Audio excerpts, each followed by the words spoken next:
sci-fi and fantasy, one of the best things about it is that it's reflective of real life, right?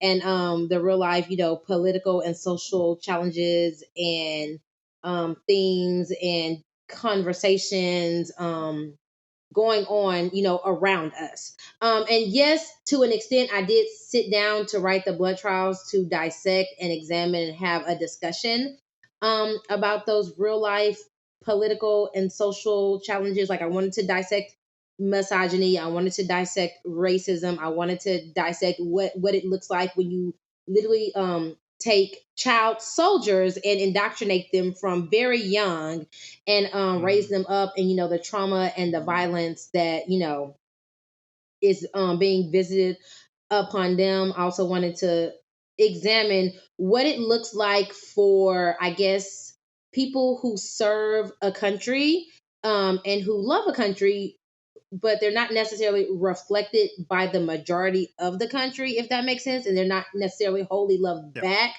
And what it looks like for that individual to still, have a fierce sense of duty and allegiance. Because without spoiling it, Akenna comes, her duty and allegiance for her country, that she's not she doesn't reflect the majority, right?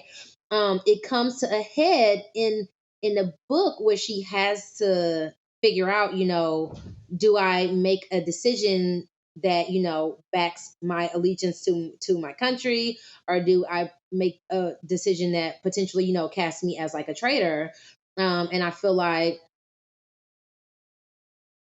looking at like the American military and POC and marginalized populations that serve within our American military, when they're, engaged in foreign conflicts or whatever, they may have some of those same like conversations. And I know it's conversations that, I'll have with like friends and families and colleagues and even in like the teaching sphere, right?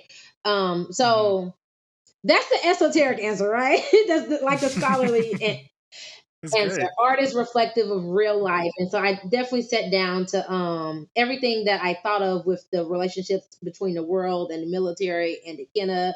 It definitely had, took like seeds in like took root in real life.